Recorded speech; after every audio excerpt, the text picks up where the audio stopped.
Hello, नमस्कार. श्री स्वामी समर्थ. रेश्माच्या दुनियादारीमध्ये पुन्हा एकदा मी स्वागत करते. तर आज मी बनवणार आहे मसाला पराठा.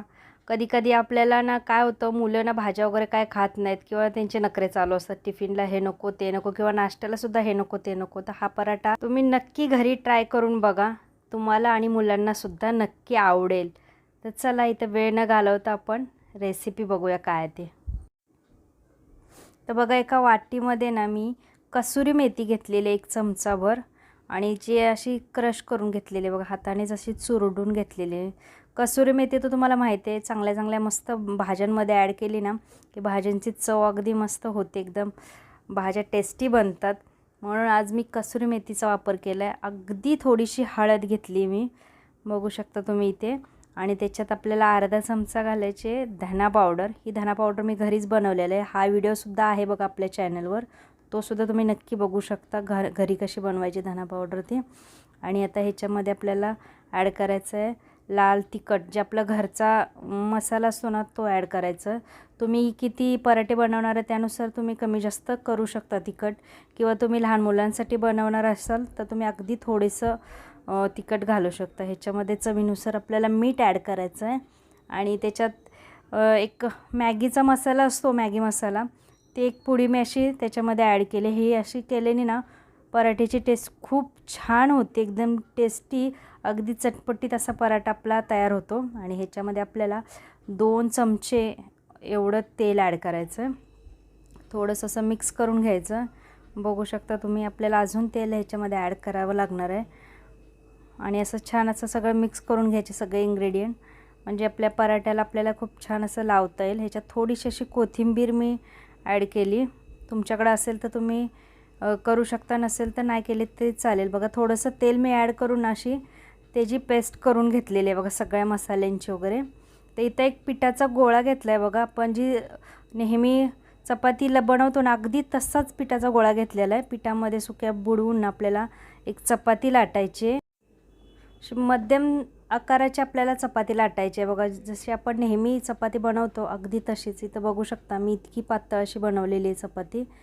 आणि या चपातीला ना आपल्याला ते जे मिश्रण आपण तयार केलं होतं सगळ्या मसाल्यांचं, हे मसाले सगळे त्याच्यामध्ये आपल्याला लावून असे चांगलं स्प्रेड करून घ्यायचं हाताच्या साहाय्याने. बघू शकता तुम्ही अशा पद्धतीत.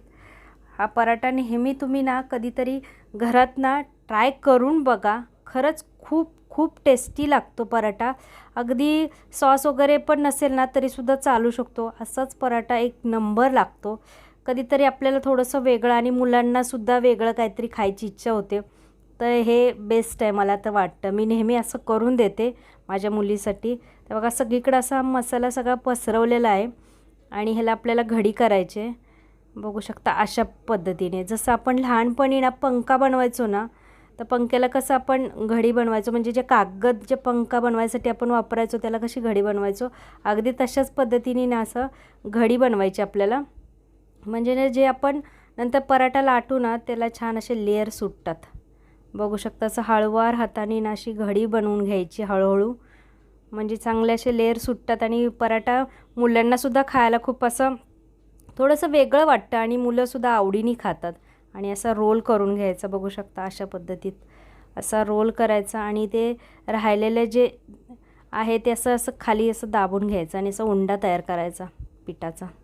हे बघा, आणि आपल्याला पीठ सुक्कं लावून ना पुन्हा आपल्याला पराठा लाटायचा ह्याचा. आणि आता पराठा आपल्याला लाटताना जास्त पातळ नाही लाटायचा, तर मीडियम आकाराचा असा पराठा आपल्याला लाटून घ्यायचा आहे.